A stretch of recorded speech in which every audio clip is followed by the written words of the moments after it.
mynews.studio. Imagine for the first time, nearly half of Earth's surface could be governed under one treaty. Is it possible that a single agreement could truly shape the future of our oceans?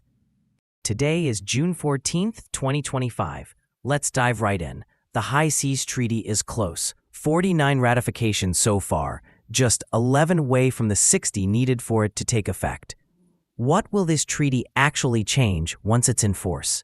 At its core, the treaty sets up a global framework for marine protected areas on the high seas. For the first time, countries can legally create zones outside national waters where activities like fishing or mining are restricted or even entirely off limits. This is significant because right now, only about 1% of these waters are protected. So it's more than just drawing boundaries. This involves regulating deep-sea mining, fishing, even how marine genetic resources are accessed. But how does enforcement actually work in international waters? Who makes sure the rules are followed? That's a key point. The treaty requires environmental impact assessments before any new activity, like a mining operation, can start. There's also a system for regular reporting, compliance monitoring, and scientific cooperation.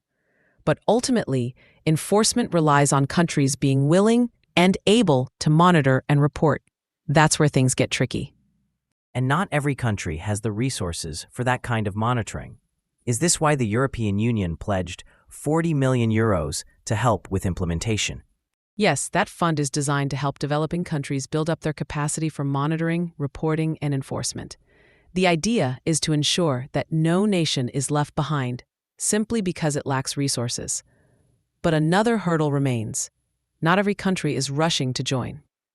Who's holding back? We have 49 on board, but which countries are still on the sidelines? And what's their hesitation? The roster changes almost every day, but as of now, some major fishing nations and countries with big maritime industries haven't ratified. Often, they're weighing national interests, like concerns about limiting their own fleets. Others are still working out the legal or bureaucratic steps needed to sign on. If some big players stay out, does that undermine the whole treaty, or can it still be effective? It complicates things, but it doesn't make the treaty useless. The rules only apply to countries that have ratified. If a country stays out, its ships aren't bound by the restrictions. So yes, loopholes can appear. But as more nations sign on, the pressure increases for others to join, especially if protected areas start to be enforced universally, regardless of the vessel's flag. So after the 60th ratification, there's a 120-day window, and then the treaty becomes law. What happens on that first day?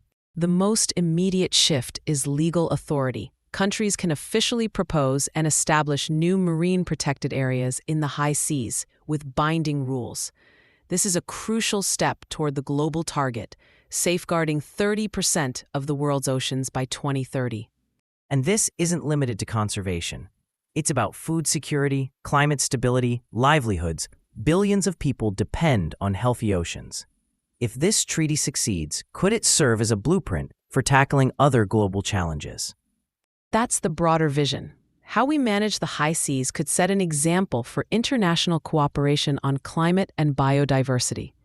If countries make this work, it proves that collective action is possible, even when national interests are involved. While we wait for those last 11 countries, what should listeners keep an eye on?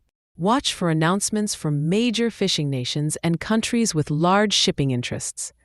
And keep an eye on the High Seas Alliance's ratification tracker. The coming months could bring major changes in how we govern almost half of Earth's surface.